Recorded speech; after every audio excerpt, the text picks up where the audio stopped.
Arjun Erigaisi has just entered the world's top 10, and he did so in great style. In this game, he's up against Chinese player Ma Chun. So he opened with the move e4, e5, knight f3, knight c6, and bishop c4, a favorite of Arjun. This is of course the Italian, which we've looked at in a previous video. Bishop c5, c3, knight f6, d3, d6, and now bishop g5, h6, bishop h4, a6. This is all well-known theory, at least up to this point. Knight bd2, bishop a7. Now in this position, black is actually threatening to take the white bishop on c4 by playing a move like knight a5. And if he could take this bishop with his knight, he would have a very good position. And so of course Arjun doesn't allow this. He plays a4, stopping knight a5 because now we can simply meet it with bishop a2. And we also have ideas of expanding on the queen side on a very good day. Black continues with g5, hitting the bishop on h4. We simply drop back to g3, queen e7, castles, and knight d7. So black has a very ambitious plan. He's trying to initiate some sort of attack on the king side. Now this is a very typical idea, but it's also quite risky because black is sort of neglecting his development. So we continue with b4, trying to have some sort of expansion on the queen side. Black goes knight f8, and now Arjun plays d4, striking in the center. Here the move knight g6 is natural and very solid, but black played the move h5, which is very tempting because he wants to trap this bishop immediately with the move h5 to h4. Now, Arjun of course doesn't allow this. He plays b5, and the knight goes back to d8. A very surprising decision. Instead, I believe black should have played the normal move knight a5, which seems like a more active option. Yeah, because at least we are trying to get rid of this bishop, and we still have the threat of h4. But instead, after knight d8, white now plays the move h4, because obviously you cannot allow the pawn to get to h4. And another very important point that's worth mentioning is that d takes e5 looks very natural, but unfortunately this runs into the move h4. And if we take on d6, black simply takes back, and we have an issue with this bishop on g3. In fact, we probably have to take on d6 right now, but the position there is really quite unclear. So that's why Arjun plays h4, and black plays g4. So now we see the point of his idea. With the move knight d8, black is protecting the pawn on f7, so if white were to play knight g5, well, this pawn is no longer under attack, so black can play f6, and now we can see the knight is covering the important f7 square, so white can only dream about putting his knight somewhere there. And in fact, the knight is currently trapped, so this would be quite a disastrous result for white. But instead, after g4, underestimated brilliant positional sacrifice, which Arjun found. And that's of course the move knight takes e5. Black must take back, and we simply recapture with the bishop. So what have we really got for this sacrifice knight? Well, firstly, we have got some very nice central pawns, namely the pawns on d4 and on e4, which are now unopposed, as the black counterparts have been taken. In addition, the black pieces are currently very passive. We can see the bishop on a7 is currently restricted by the pawn on d4, and all of black's other pieces are stuck on the back rank. And perhaps most importantly, it's very hard for the black king to find any sort of safety, because obviously it can't go to the king side because it's very exposed there, but going to the queen side would be even more suicidal, especially with our own pawn already on b5. We are ready to blast open things on that side of the board. So certainly black has some practical problems to solve. Black plays rook g8. Now the pawn on h4 is under attack, so bishop g3 defends it. And here black plays knight g6. And I think this is a good decision, because when you are under pressure, you generally want to take as much material as you can, because you want to have something for your sufferings. And this can also be quite useful in the distant future, because we might have to return some of the material in order to conduct a defense. And the more material we take, the more material we can actually give back without ruining our position. So here Arjun plays bishop d3, which is a very strange move, but I also see his points. Because the most natural move is of course to play e5, trying to bring his knight to f6, where it's going to be a big monster. But of course, black's most natural reply is to play bishop f5, taking control over the e4 square. Now actually here white is doing really well with the move b takes a6. And it's really surprising and definitely an easy move to miss because you're looking really at the king side, trying to exploit all these dark squares, and suddenly we are winning a pawn on the queen side. So perhaps this is something that Arjun missed. And after b takes a6, well, we can just play queen e2, renewing the threat of knight e4, where that's unstoppable. And after knight takes h4, knight e4, we are ready either to put the knight on f6, or if black takes the knight, which it probably should, then queen takes e4, rook b8, and there are many moves like rook b1, for instance, is strong, but best is probably a move like queen h7, and we're starting to win material. Yeah, so I think that would have been strongest. But Arjun doesn't want to allow the move bishop f5, so he plays the move bishop d3. So he's taking control over the f5 square with his bishop, so that after knight takes h4, e5, well, bishop f5 is possible, but then bishop takes h4 would be kind of nasty. So black plays king f8, now knight e4, and the knight is going to f6. And kudos to black, he's defending quite well. He plays the move knight f5. So obviously he's hitting the bishop on g3, and on a good day he'd love to start pushing his own h-pawn to create some sort of counterplay on the king side. So white obviously plays knight f6 and rook h8. So here this is a very important moment, because white needs to find an accurate way to retain his initiative. Now the most obvious move is of course bishop f4. We are stepping out of knight takes g3 followed by queen takes e5 ideas, and we are also trying to activate the bishop, and on a good day we'd love to get some bishop f5, bishop h6 ideas, although that will take some time. But the issue is that black can now activate his own inactive knight on d8 with knight e6. And in general, we don't want to allow the opponent to develop his inactive pieces, especially not with tempo. So after rook h8, Arjun finds a very strong move. He plays queen d2. And the idea is that now, let's say we make a random move for black, bishop f4 is now very strong. Because knight takes e6 doesn't work anymore, as we can simply take this knight on f5, as our bishop on f4 is defended by the queen. So that's not possible. And that's why black plays knight takes g3, which I think is the best move. F takes g3, and now queen takes e5. And this looks really suicidal, since we're allowing white to bring all his pieces into the game. Now on the surface, this seems to be absolutely true, because if the black queen were to move, for instance, if we were to get even more greedy, then actually you're just getting checkmated. Rook e8 check, king g7, and queen g5 mate. So that would be embarrassing, but black found a very nice counter blow, and he played bishop takes d4 check. So obviously we can't really move the king, because that would unfortunately lead to bishop takes c3, and that would be a total catastrophe for white. So after bishop takes d4, we must take the bishop. There's not much of a choice. Queen takes d4, and now rook f2. Knight e6, stopping rook e8 ideas. And now it's time to stop and evaluate this position. So black has returned its piece. So black has returned this sacrificed piece, but in return he now has 2 extra pawns. Yet the position is still very good for white, because it's very hard for black to activate his pieces, namely this bishop on c8 and this rook on h6.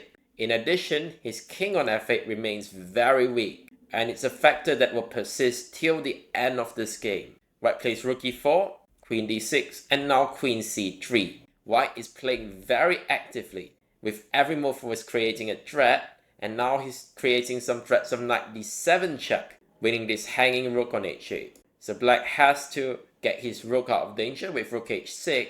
Now white takes on a6, b takes a6, and bishop c4. As we can see, Arjun is using some tactics to justify his ideas. And this is something a lot of strong grandmasters do, because if black were to play bishop b7, this would immediately run into rook takes e6. And now with the f file opening up, black king is going to get mated. For instance, after f takes e6, there are many ways to win, but simplest is probably just knight e4 check, taking the queen, and then coming in with our own queen, and that's going to be game over. So in the game black played rook b8, he's trying to activate his rook somehow. Rook e1, so we're stopping rook b1 ideas, and perhaps we can even use the e4 square for our knight in the future. Here black plays the move rook b4. Knight e4 hitting the queen, and he plays queen b6. And here, Arjun finds a really nice tactical idea. And this shows how alert he is, even to seemingly strange ideas. So white plays a5, hitting the queen on b6. So obviously, this is a very forcing move. And you might ask what happens if black takes, because the black queen doesn't have that many squares that continue to protect this rook. And in fact, the only one is a5. Now here, Arjun's idea is really nice. He plays rook e to f1. So why did we have to deflect the queen from b6? Well, the queen on b6 was pinning our rook and making it impossible for us to create any ideas of taking it on f7. But now the threat is renewed as the black queen is away. So you might ask, okay, queen b6, what's the big deal? Well, we have gained an extra 2 tempi, and this gives us the time to play king h, renewing the threat of rook f7, and there's actually no good way to defend against this. For instance, after knight d8, we just simply crash through right away. Bishop f7 or rook f7, everything is winning. Or if rook h7, then we can simply take on e6, followed by knight g5, and we're going to crash through very soon. For instance, if rook g7, we can simply take on e6, and if queen takes e6, then oops, the rook on b4 is gone. So under serious pressure, black finds the only move, rook takes c4. And the idea is that after queen takes c4, queen d4, yeah, white's probably still better, but at least black can start to get his pieces out, and he's got rid of his main tactical issue, that's the rook on b4. But after rook takes c4, as we can see, a lot of the black pieces are hanging, and a lot of them are very loose as well. And this could give us some other ideas. So Arjun finds the best move here, queen d2. So now everything is under attack. The queen on b6 and the rook on h6. For instance, if black were to move his queen somewhere, for instance queen b4, then we can simply crash through queen takes h6, king e7, and actually there are many ways to win here. But simplest is even just to play knight d2, hitting this rook on c4.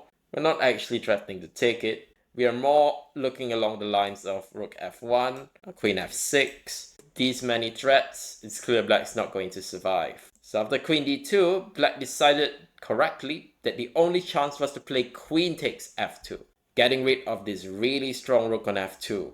Queen takes f2 and now knight d4. So black's given up his queen, but now he's actually managed to activate most of his inactive pieces. And really all he needs is one more move to play rook to c6, and then he'll have a pretty good game. And because of that, Arjun's next move is actually a big mistake, because he plays knight g5, and what could be more natural than this, threatening mate in 1? But this allows black to play knight f5, and suddenly it turns out that this knight on g5 isn't doing very much, because black has covered all of the important squares. Knight e4, and now after rook c6, black is sort of doing fine actually. But in chess we all make mistakes, such is the nature of the game. But what sets apart the top players is they are able to stay calm and win the game from scratch all over again.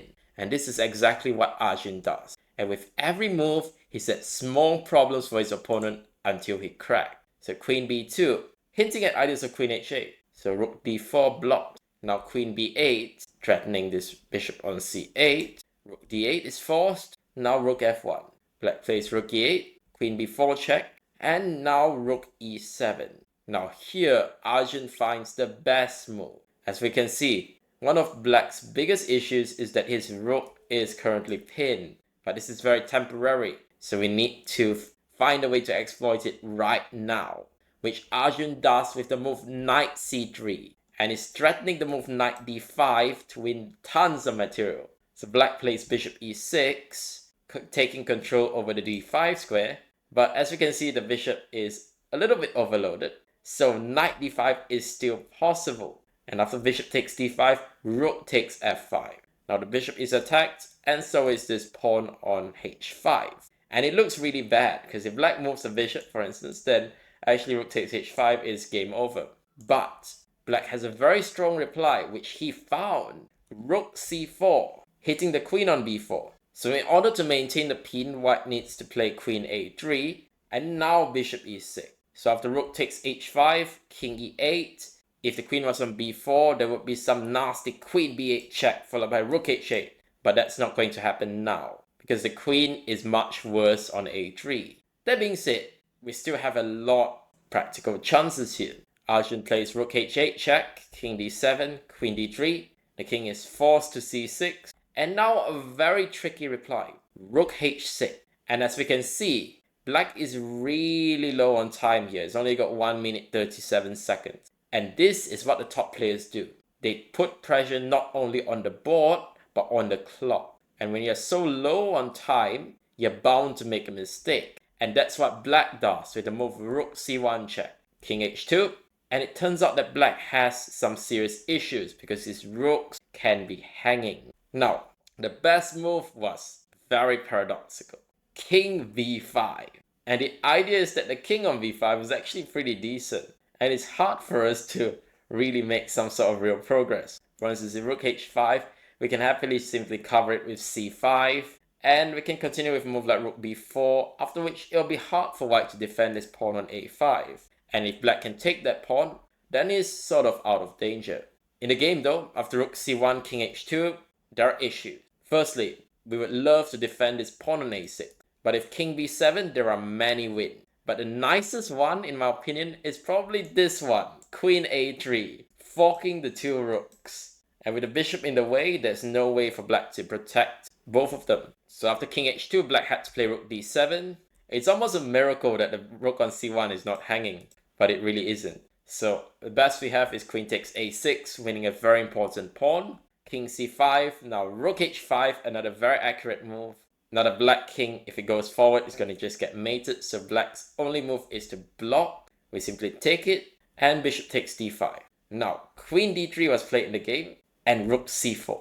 This is still not easy for white, but we can see black is getting lower and lower on the clock. So Arjun plays queen d1, bishop c6, a6.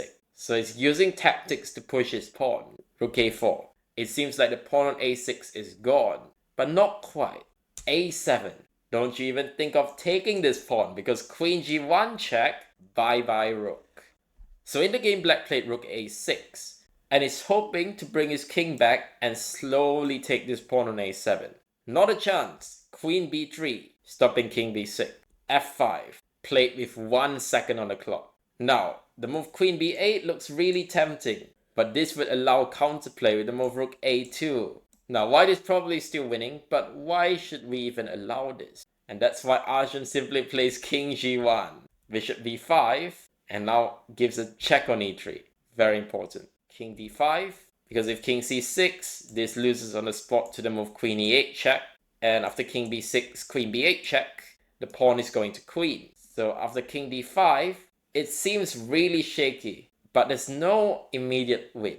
That being said, black doesn't really have any constructive moves, so why not to just improve our position? King f2, c5, and now having pushed this pawn, black has opened up this 7th rank, which white immediately uses to bring his queen in. Bishop c6, and again, simply king e3. White is using his own king to restrict the black, and it's amazing how well the king and queen work together. Black plays king c4, and now another very accurate move, queen e6 check. Now if the black king moves, for instance, to b4, then we can simply take on c6, followed by a8 queen, and that's going to be a pretty easy win. So king b5 is probably the only move, and if black could just get one more move to play king b6 and take this pawn on a7, he would get the draw. But he's never going to get that, especially after white's next move, queen b3 check. The king is forced to a5, and now queen b8, and it's all over. The king is stuck on the 5th rank, as is the rook on a6, and all black can do is wait for the white king to come over and deliver mate. Might as well grab a pawn, right? King d3, rook b6. Now of course a8 queen is winning, but why to bother? Simply king c4. We want to take on c5, and it's going to be game over. Black gives a final check with rook b4, but simply king takes c5. And now, there's nothing better than to resign. Because if the rook moves away, then it's going to be checkmate. And if you take on b8, then that's near queen. And that's also going to be some sort of checkmate very soon. A fantastic win by Arjun. And with this win, he's now India's #1. So really fantastic achievement, and I hope he continues to play well in the Shenzhen Masters. I hope you enjoyed this video, and if you'd like to see more brilliant wins like this, then check out this video above. You won't regret it. Thanks for watching, and I'll see you in the next video.